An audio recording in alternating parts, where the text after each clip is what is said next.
For this lesson, ladies and gentlemen, we have one learning target. Describe the effect of adding or subtracting a constant or multiplying or dividing by a constant on the probability distribution of a random variable. In the previous lesson, we looked at discrete random variables. We were able to find the mean and the standard deviation of the distribution. We also looked at continuous random variables and finding the probability for uniform and normal distributions. We're continuing on from there, but we're going to start with our example of the data from our fictitious class that we collected in the previous lesson. So let's read the setup. Ms. Gokin's employees have been working very hard, and it's time she gives them a raise.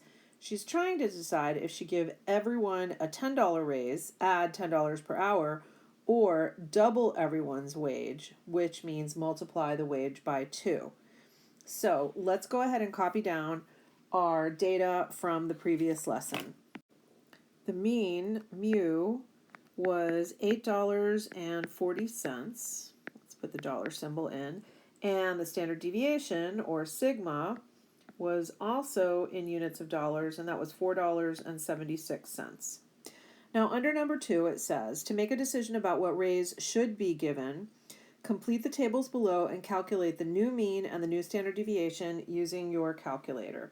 So option number 1 says we're going to add $10 per hour to every employee. Random variable X represents the previous wage that we learned about before, $1, $5, $7, $10, $15, and $25 per hour. The new wage is going to be represented by random variable Y. Remember, these need to be uppercase letters. So random variable Y is just going to be 10 more than random variable X. So it's going to be random variable Y is going to be equal to random variable X plus 10. So we're going to go in and add 10 to each one.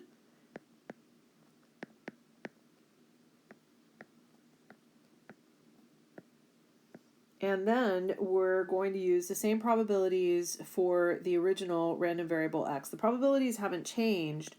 The quantity of money that each person is receiving per hour, that's the only thing that has changed. So here we have the same probabilities.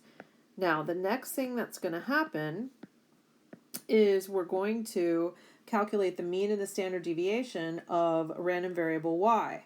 So this means, you may remember, that we're going to, and we always want to show our work, but once we do that, we see that the mean is actually going to be the previous mean, the mean for random variable X, plus 10.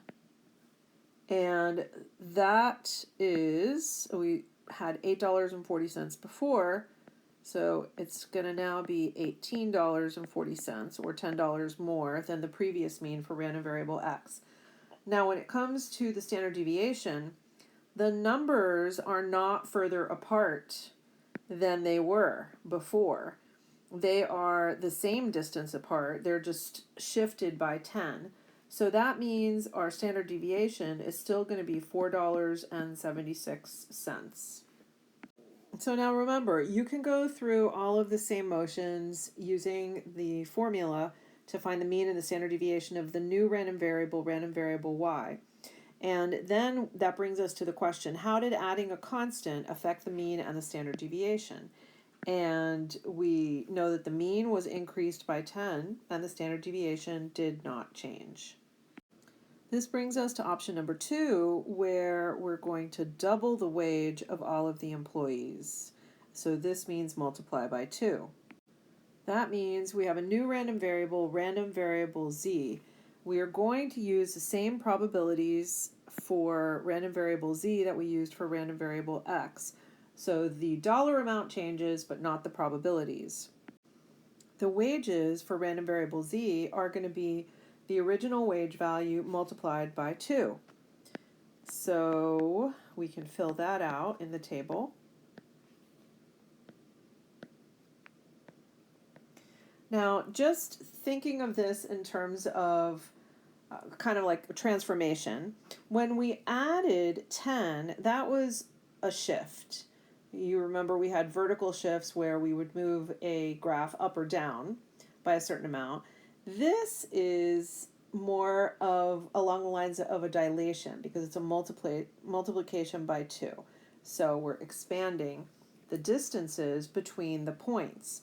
So when we go through the motions, and one of the things that we can do is put these into our calculator as if we were doing a frequency table. So in list 1, we put the possibilities 1, 5, 7, 10, 15, 25. And then in list 2, we put the probabilities 3 out of 30, 6 out of 30, etc. And then we run one variable statistics L1, comma L2. And that will give us the mean and the standard deviation. We can also do it the old-fashioned way. For the mean, we can do the weighted average using the values of random variable z and the probabilities. And then for the standard deviation, once we have the mean, we can find the differences between the mean and each individual value, square that, multiply by the probability, add them all together, and then take the square root. Whichever way we find it, we do determine that the mean of random variable z is $16.80, which is the same as twice our original mu sub x. For our standard deviation, we're going to use sigma sub z, and we find that that is going to be 2 times the standard deviation of our original value for the standard deviation of random variable x. That brings us to the next question. How did multiplying this time by a constant, affect the mean and the standard deviation? And we find that both the mean and the standard deviation were multiplied by the constant that we were multiplying each value by. This brings us to question 3, which says, which option would we prefer and why? So we compare the two distributions, y and z, and we see that there's this break-even point when the old wage was 10, the new wage is 20 for both random variable y where we added 10 and random variable z where we doubled. Now, if the person is making, if their original wage was 1, 5, or 7, then option 1 is better because they're making more money. If they had the original wage of 15 or 25, then option 2 is definitely better. And of course, if our wage is currently $10 per hour, we have no preference between the two schemes. Let's summarize what we've just learned about transforming probability distributions in the box of important information on our next page. If we are adding or subtracting by a constant value c, what happens to the shape, center, and spread or variability of our probability distribution? When we're just adding, remember that's like a shift, so the shape stays the same. The center is either added or subtracted by the constant c, and the spread or variability stays the same. What happens when we multiply or divide by a constant c? Well, the shape stays the same, so if it's right skewed, it stays right skewed. If it's left skewed, it stays left skewed. The center is actually multiplied or divided by the constant c. And this time, the variability does change because the values are no longer the same distance apart. When we multiply or divide, we know that we're increasing the distance between the original data points. Or, as it is in this case of probability distributions, possible outcomes of the random variable. You may remember that we did this with, when we were in chapter 1, with actual data points in a distribution. And the relationship holds true for when we're dealing with probability distributions. This brings us to the check your understanding problems. So the video is going to be over. What you're going to do is, again, work on the check your understanding questions and then check your work on the posted notes on Canvas. See you back in class.